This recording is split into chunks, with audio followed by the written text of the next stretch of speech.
Hello out there, everybody. With us once again is famed Trends Forecaster Gerald Celente, who has run a recent poll asking his viewers, all his followers, who they think is going to win the war in Ukraine, Russia or Ukraine. And Gerald, what were the results of that poll? The results are overwhelmingly about 76% Russia. There were more people that thought there would be a draw than Ukraine winning.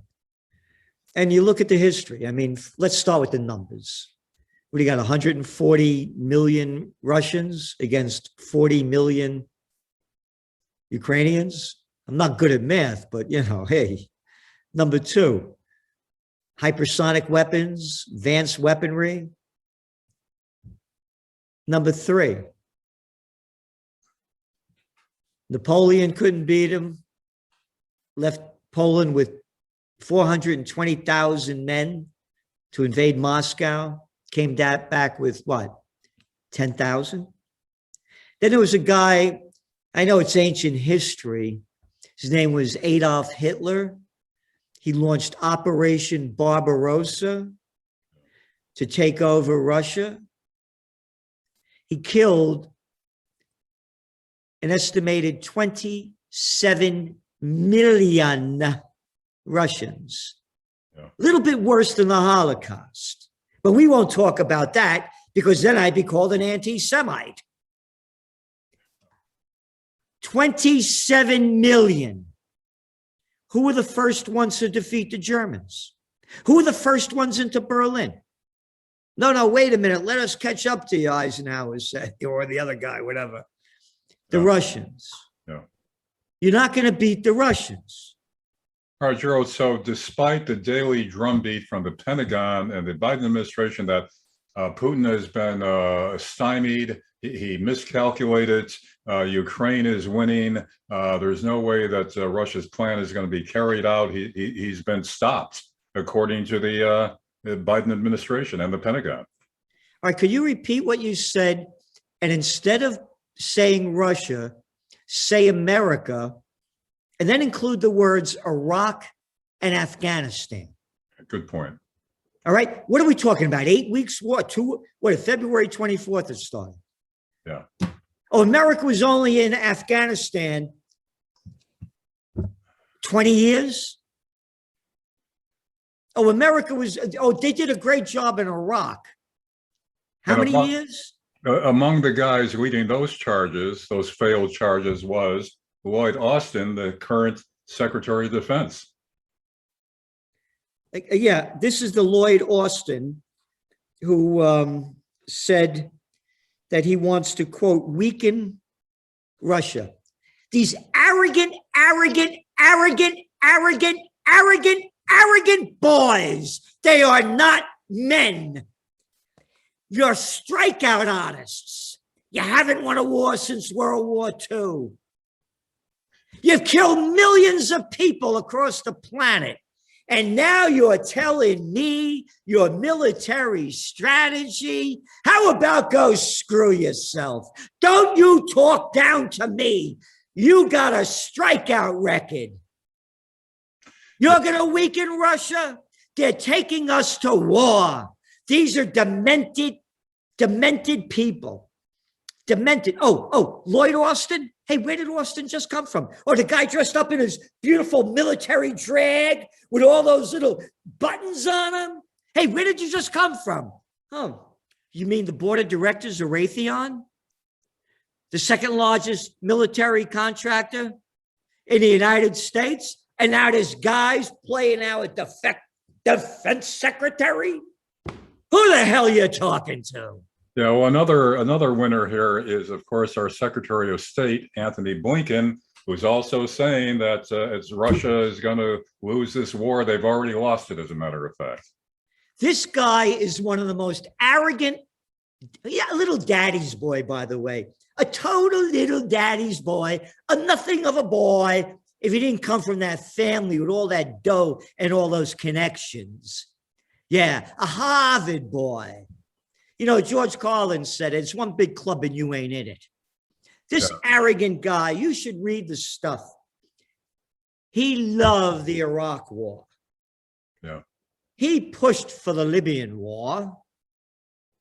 He was delighted to keep going into the Syrian war, Afghan war, Iraq war, Libya war, Syria war. And boy, oh boy, does he despise the Palestinians. Yep. Yeah. He goes on to say that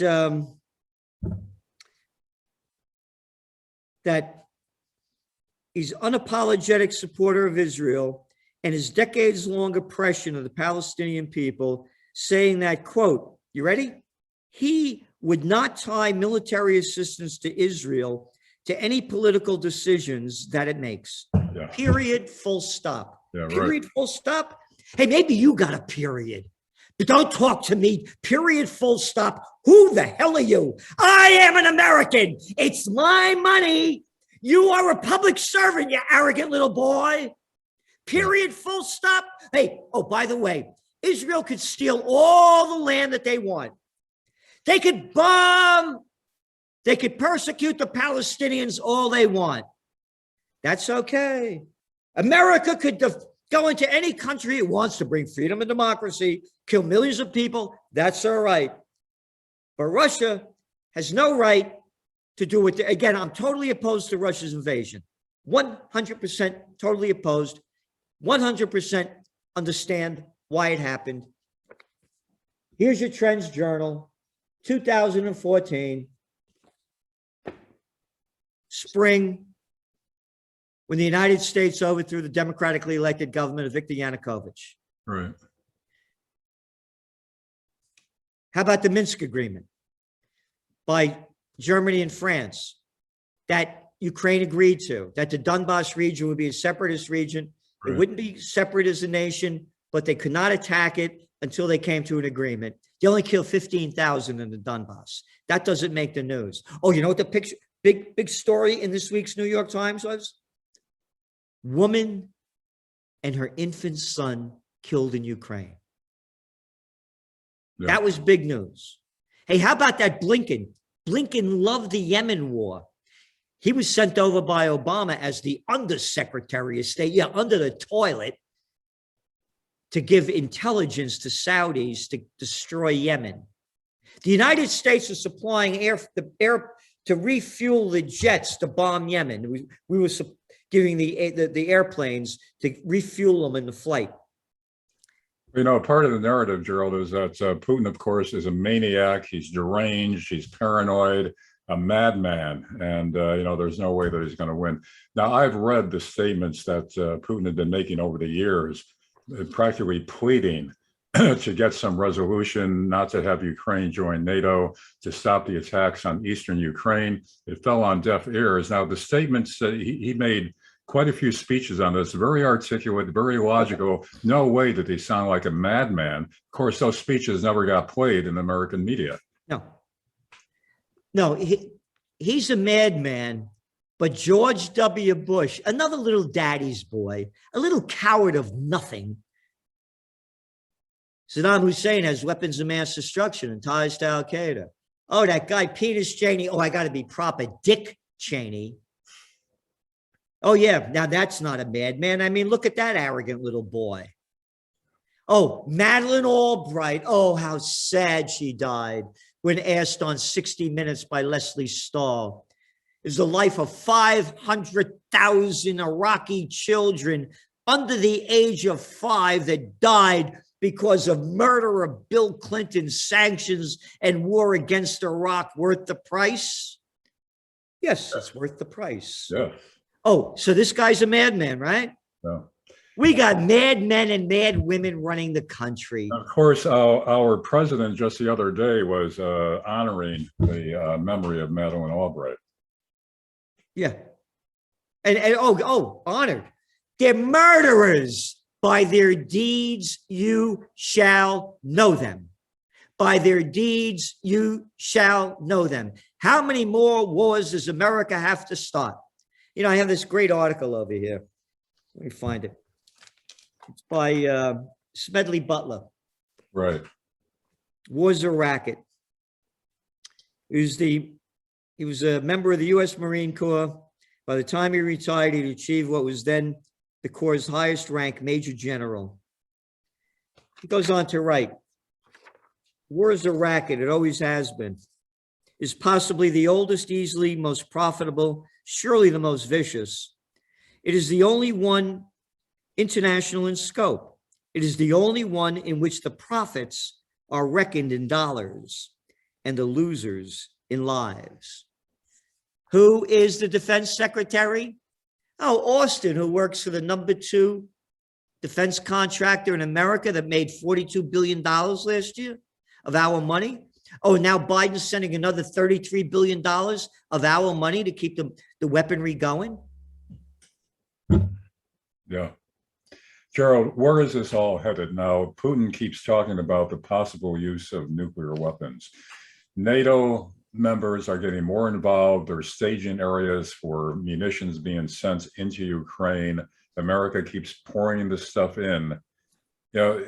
Before we get to where it's going to lead, it's my reading that this could have all been resolved if Biden got together with Putin behind closed doors and said, yeah, okay, we assured you that Ukraine will not join NATO and will stop the attacks on eastern Ukraine. And that would have resolved it. Instead, talking about civilian casualties, they're willing to keep the war going with civilian casualties mounting because they insist on weakening Russia, which I guess is the overall game plan, and to eventually oust Putin. Well, that's what this guy Austin said, to weaken Russia. And Blinken shooting off his fat mouth saying that they're defeating Russia. Again, these are demented people. Now, I want to build on what you were saying. NATO says it's ready to back Ukraine against Russia for years. Jens Stoltenberg, the NATO Secretary General, said Thursday that, quote, we are prepared for the long run.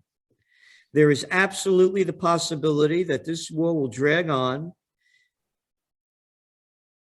and last for months and years. Yeah. All right. Now, Secretary of State Antony Blinken, the last time he met with you was talking about not negotiating for peace. The last time this cowardly, arrogant boy talked to Lvov, his equal in Russia, February 15th, a week before Russia launched the war. He refused to talk to them. This guy has a murderous war record. He is a war criminal. Anybody that wants to go kill Libyans, Syrians, Afghans, and Iraqis, in my estimation, is a criminal, a war criminal. An arrogant daddy's boy, a nothing, got there from his whole family that's been part of the system, from the banksters to the corruption in the Defense Department. So, Gerald, where is all this leading? Is it going to lead to an escalation and possibly nuclear war? You ready for this? Another arrogant guy wrote an op-ed piece in the Wall Street Journal this week. Seth Crosby, former Deputy Undersecretary of the Navy. Quote, this is the name of the article. The U.S. should show it could win a nuclear war. Wow. The ability to win is key. This is a quote. Yeah. By arming surface ships with tactical nuclear weapons, as well as attacking a nuclear missile sub, and then reducing Russia's second strike ability, the U.S. undermines Russia's ability to fight a nuclear war. Reducing Russia's second strike ability. What if even 2 or 3 Russian missiles got through? These are sick people. You are using reasoning. These are mentally deranged people. End of story. Do you talk to a rapist, a murderer, and say, hey, why did you murder her? If we talked about this, you wouldn't have raped her. These are mentally deranged people. By their deeds you shall know them. This clown, this arrogant guy, this crossbeak clown, jeopardizing Russia's second strike capability, would tangibly raise their military stakes. Mr. Putin could no longer unleash his nuclear arsenal with impunity. Instead, he would need to reckon with the possibility, you ready? That NATO could decapitate the Kremlin. All right? Unbelievable. I'm telling everybody they're mentally deranged. Only a mentally deranged person would say we could win a nuclear war. People better get hip to this. You know, Gerald, could you imagine having to, like they're doing in Ukraine, if they didn't call for, could you imagine having to leave your house? Leaving everything you have that you worked for all your life behind as it's being destroyed? That's where they're taking us. World War II is an ancient history.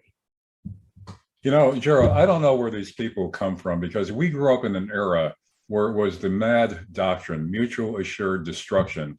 And both sides were trying to avoid using their nuclear weapons at all costs, because it was understood by everyone that nobody wins a nuclear war. Civilization would end. So what is this new narrative now that we could win a nuclear war? Where did I'm trying to tell you, I guess you didn't hear me. We're talking with mentally deranged people. End of story. They're mentally ill.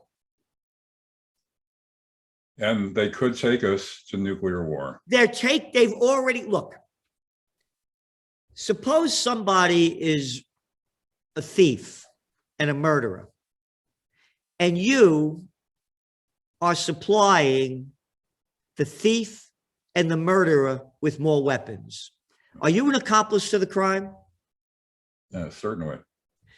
If you're supplying more weapons of death to Ukraine, which they call, quote, lethal weapons, are you an accomplice to it? Certainly. Then the narrative then is United States is at war with Russia. Yeah, exactly. It's a proxy war, and it could evolve into a direct war. And it's not a proxy war. It is a direct war. It's a direct war. Yeah. Again, if you're giving armaments to a murderer and a thief, it's not, you're part of it. And to make it even clearer, you ready? NBC News. U.S. intelligence helped Ukraine protect air defense, shoot down Russian plane carrying hundreds of troops. Yeah. As Russia launched its invasion, the U.S. gave Ukrainian forces detailed intelligence about exactly when and where Russian missiles and bombs were intended to strike. It was part of what American officials call a massive and unprecedented intelligence sharing operation with a NATO partner that they say has played a crucial role in Ukraine's success to date against the target and better equipped Russia military, a non-NATO partner. And you said it before, Putin made it clear. The Donbass region has to be a separatist region. You can't keep bombing them. Number two, NATO, Ukraine can't join it. And the agreement was made between George Bush Sr. Right. and Gorbachev. And you can look it up. NATO would not move, quote, 1 inch further. Right. There was 16 NATO countries back then, 30 today. Yeah. Double. Now, if we had the Chinese with missiles aimed at the United States, and the Russians up down in Mexico, and Russia up in Canada with missiles aimed at the United States, we'd be really happy about that. Look what happened. We would be really happy about about Russia and China doing massive maneuvers off New York City. Yeah. Oh, but you could do it off St. Petersburg, as they were doing in January of this year. Yeah. Oh, you could send B-52 bombers 14.1 miles off the New York and California coasts. That would be fine if they were Russian and China. We'd love that. Yeah. United States mentally ill, deranged people that are running our government have provoked this war. And mainstream media doesn't mention the Cuban Missile Crisis in the 60s, where we almost went to war with the Soviet Union when they brought nukes 90 miles off our shore. No comparison there, according to the mainstream media. And why did they bring them there? Because we had missiles in Turkey. That's right. Yeah. So they said, get your missiles out of Turkey. We're not going to get our missiles out of Turkey. Okay, we're going to bring them into Cuba. Yeah. All right, we'll take them out of Turkey. All right, thanks. Have a good day. And boom, Kennedy's dead not long after that. Yeah, interesting. Yeah. And then that other piece of scum crap should rot in hell, Lyndon Baines Johnson, another clown of a nothing that sucked off the public tit his whole life, an arrogant, ignorant, murderous bastard, took the United States to war 8 months later after Kennedy was assassinated, the Vietnam War. Yeah. It's what Eisenhower warned us about. The military-industrial complex has robbed the nation of the genius of the scientists, the sweat of the laborers, and the future of the children. There's a real General Austin, not like you. Eisenhower, oh, he was a professor at Columbia. He wasn't sucking off the tit of the defense contractors. Yeah. Gerald, I know you're busy today, busy schedule as always. So I thank you for your latest insight and the results of your poll, where your viewers, your followers say that overwhelmingly Russia will win, which is your opinion too, and my opinion as well. So we'll see what happens. But right now, it's a very dangerous situation, considering how we continue to keep this war going and we continue with the escalation. Gerald Celente, thanks very much for joining us once again. Thank you. And if anybody wants to donate, they could, for peace, it's freedompeacejustice.com, freedompeacejustice.com. It's the universal church. And again, anybody whose religion you believe, it's open for all religions. If your God believes in peace and not war, you better stand up for peace or else succumb to the satanic, demonic people that are destroying our life on earth. Gerald Celente, Trends Forecaster, famed Trends Forecaster for very good reasons. You've been so accurate over the years. Thanks once again for being with us. And thank you for all that you do.